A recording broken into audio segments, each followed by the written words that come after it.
You know, I'm going to actually say it. I'm going to go there. I'm going to call it. Love, Simon is a perfect movie. And I say that with the utmost confidence that even though I said it, you will still be able to go into this movie and have it meet your now incredibly high expectations. That's how good it is. It's perfect. That's how good it is. Now, some of you might be thinking, there's certainly not a lack of LGBT content these days. Didn't we just have one Oscar and one highly nominated movie come out, right? Do we really need another one of these? Well, you know what we don't have? That sweet, innocent LGBT content, and that's exactly what Love, Simon is. This is a modern John Hughes movie in every sense, with quirky characters, to some degree the kind you only find in a movie, right? An amazing soundtrack and an ideal setting. Because seriously, for all his problems, at the end of the day, Simon lives in a perfect world. Everyone at his high school is so nice. It's a beautiful school. His home is gorgeous. He has the nicest family.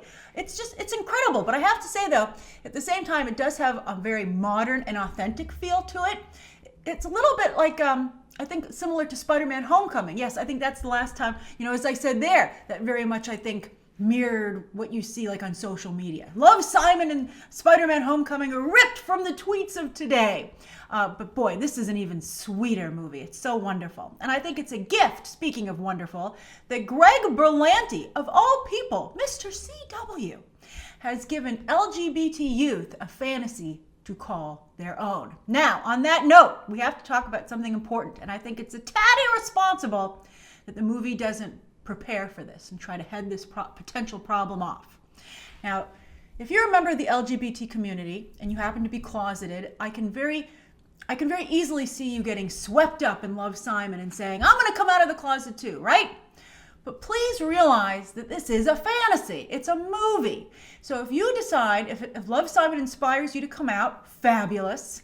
But still, ask a responsible adult, either a parent, someone at your school, or from an official outreach group. The theme here is an adult that is held accountable by someone. You don't want to approach someone who might manipulate you or take advantage of you, right? And get that individual to help you. Because while I'm sure for the most part, overwhelmingly, the people around you will be supportive, just remember, because this is important, it takes one person, only one person full of hate and horribly misguided to turn your fantasy into a horror movie. And I think Love, Simon should be a little bit careful about that, because I would hate for that to happen to anyone. Even for them to have a mildly bad experience. Because, again, Love, Simon is a fantasy. It's just like any John Hughes movie, right? What John Hughes is to straight dating, Love, Simon is to LGBT dating, okay? So you wouldn't take your dating advice from a John Hughes movie either, right? All right, so let's get back to Love, Simon. I don't want to discourage anyone from seeing the movie. It's great. Everyone should see it. But I had to get that out there. Now, speaking of everyone should see it, even if you're not a member of the LGBT community, this movie is so well made and so sweet and so smart that I honestly feel anyone can enjoy it. I loved it. I had a smile ear to ear by the end of this thing. It was so good. And let me tell you, the audience that I saw it with, they had a lot of fans come to the press screening. They went nuts at the end, particularly this group of teenage girls near me that just could not stop squealing. And I was like, squeal away. This warrants it. I mean, the ending, it's just that good. And it's genuinely surprising. And on that note, that underscores how nice it is to see this movie with an audience, because that reaction is a big part of the fun.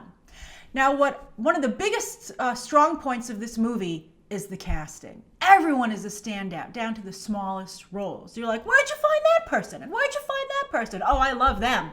But who did I particularly like? Well, Alexandra Shipp is so good here. She has so much personality. That Storm role, it must be jinxed. But at least Fox did right by her here. Jorge Lindeborg Jr. is also very winning. Tony Hale as the vice principal is hilarious. He does this visual gag at a sporting event during the game. You'll know it when you see it. It was adorable and funny. And then also Natasha Rothwell is hilarious as the school drama teacher. I've never seen her before. She's relatively new to Hollywood, particularly to movies. She comes from HBO's Insecure, and she practically steals the movie. Practically. Because this is all Nick Robinson. This is a star turn for him. I can't believe it's the same guy. Actually, one of you recently emailed me about Nick Robinson because I believe it was a couple because they were fans of his from Everything Everything that recently came out.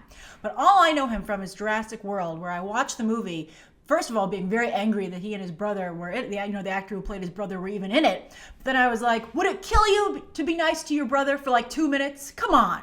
But here, movie star. Undeniable movie star. He actually reminds me of a young Jimmy Stewart, and I had a huge crush on Jimmy Stewart when I was little.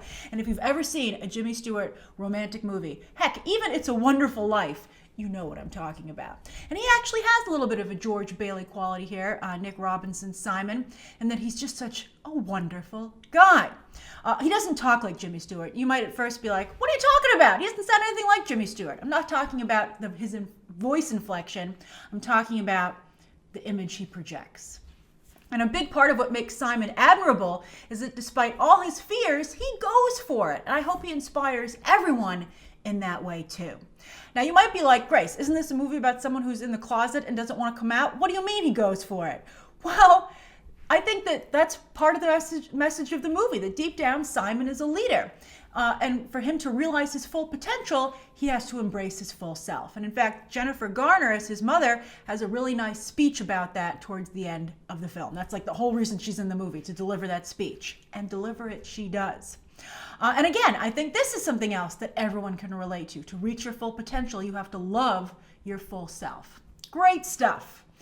Now, I have to say, though, he does do some pretty despicable things to his friends to try and keep his secret in the middle of the movie. And I'm surprised that they forgave him, to be honest with you. I don't think their relationships will ever fully recover and go back to what they once were. And if they ever make a sequel, should they? I'm torn on this. I don't know. I think maybe they should just leave A Perfect Movie alone. But I really want to see what happens to these characters. But anyway, if they do continue with the story, I hope they keep it real in that department. And the movie, again, I called it a fantasy, but it does have very realistic aspects to it. I mean, I think that it's a fantasy while still being something that's believable and that you can embrace and not say. I guess that's where it's very clever. Just like a John Hughes movie is a fantasy, right? There are problems, and not everyone always has the ideal reaction, and et cetera, et cetera. But for the most part, it's idyllic. Now, I want to revisit the LGBT element because I think a big part of this review, because I think a lot of people in the LGBT community are going to go and see this, but I really think it's important for everyone to give this movie a chance. So I want to revisit this. Now, a lot of times LGBT characters are played for laughs, but that's not the case here, and I think that's very important. In fact, the movie goes out of its way to showcase that there are different types of LGBT people, just like there are different types of straight people, and that's another very important message. I think for a lot of people, particularly people who don't know anyone in the LGBT community, they would never think of Simon. Simon is a character, an LGBT character. They would never even imagine him. So I think that this is something else the movie, I think, accomplishes. It's very important. And so again, if you're a straight person saying, is Love Simon for me? Should I go?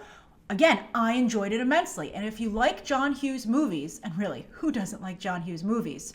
You'll enjoy Love Simon. And honestly, and this is very important, I think that the movie wants everyone to be able to enjoy it, not just the LGBT community. And on that note, again, I really have to applaud Greg Berlanti, who is gay himself, for making this movie. Because just like Patty Jenkins with Wonder Woman, and just like Ryan Coogler with Black Panther, Greg Berlanti's ability and desire to make this a mainstream LGBT story is crucial, and he deserves just as much credit as the other two. As for his TV background, this movie never feels like a sitcom, and again, it hits every single note perfectly. I'm not going to totally forgive him for his TV stuff. I still think it's just rife with problems, and maybe he shouldn't make a sequel because he ruined Riverdale season 2. But some of you told me to come back, but I can't do it. But here, we're counted. I mean, if this is Greg Berlanti's legacy, he should feel pretty darn nice about it, because Love Simon, again, is a perfect movie, and I sincerely hope that everyone will check it out. I really think Simon is a wonderful character, and being a member of the LGBT community is just one part of him. As he says in the movie, I'm still me, and I think the movie illustrates that wonderfully. It's so good. It's so good. So that's my review. I don't want to give anything away. And I look forward to hearing your thoughts below. Now, they are doing a lot of advanced screenings for this movie to get the word out. So I'm sure a number of you have seen it. A number of you have already tweeted me about having already seen this movie. So if you want to discuss something that's a spoiler, mark it as such. Don't rob people of the experience of the great surprise ending of this movie. So good. And I know some of you will say I wasn't surprised, but I think most people will be. I loved it. And of course, as always, you can check out some more videos right now.